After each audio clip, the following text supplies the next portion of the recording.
Ciao a tutti e bentornati su MTBT, Mountain Biking Tube. In questo video cercherò di darvi delle informazioni di base sui freni a disco delle mountain bike. Qual è la differenza tra freni idraulici e meccanici, quali sono i freni utilizzati nelle diverse discipline, quali sono le dimensioni del disco, che tipo di pastiglie utilizzare ed i vantaggi e svantaggi delle paste ed alcune indicazioni sulla manutenzione.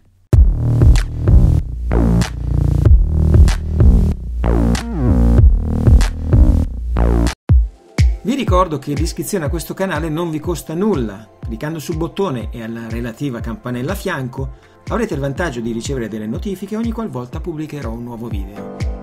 Iniziamo parlando di freni idraulici o meccanici.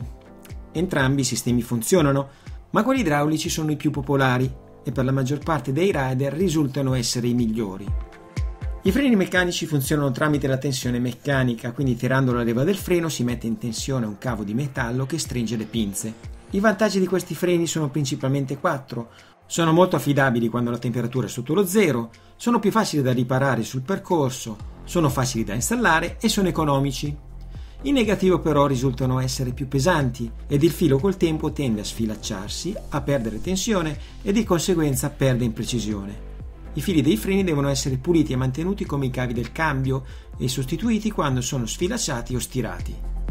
Per quanto riguarda i freni idraulici, questi seguono lo stesso principio dei freni dell'auto o della moto. I freni a disco idraulici sono veloci, affidabili ed hanno una grande modulazione e controllo sulla forza di arresto. I principali inconvenienti con l'idraulica sono costi e complessità. I freni, come le mountain bike, sono progettati per diverse discipline di mountain bike e casi d'uso. Come spiegato nel mio video quale mountain bike scegliere, il link lo trovate qui sopra, esistono diverse tipologie di mountain bike, ma per i freni non esistono le stesse distinzioni, quindi non troveremo freni specifici per XC, Trail, All Mountain, Enduro, Freeride e Downhill. I freni invece vengono divisi in due gruppi principali, freni per trail e freni per discipline estreme. Nella categoria freni per trail troviamo cross country, trail, all mountain ed alcune enduro. Sono freni versatili che comprendono sezioni miste flow a parti tecniche. Il peso del sistema frenante potrebbe essere un fattore chiave soprattutto per le discipline cross country, dove ogni grammatura in più viene vista come un'eresia. In questo gruppo si ha la necessità di avere freni leggeri insieme ad un'ottima potenza frenante, quindi in questo gruppo troviamo dischi al massimo di 180 mm e pinze con 2 pistoncini. Per discipline estreme troviamo enduro, freeride e downhill. Per queste discipline la priorità principale è avere quanta più potenza di frenata possibile. I freni sono più pesanti, coadiuvati da un alto livello di affidabilità, fattore importantissimo perché in queste discipline i freni tendono a sviluppare molto calore, rischiando di compromettere l'efficienza frenante. Per questo motivo troviamo dischi maggiorati e pinze con 4 o 6 pistoncini, invece dei 2 standard. Parliamo ora delle dimensioni del disco. Le dimensioni del disco sono influenzate dalla tipologia di mountain bike praticata, dallo stile di guida e dalle dimensioni e dal peso del rider. Le dimensioni dei dischi sono diverse, si parte da 140 mm e si arriva fino a 203 mm.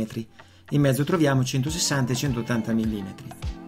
Ovviamente più un disco è grande, meno si surriscalderà e sarà più performante.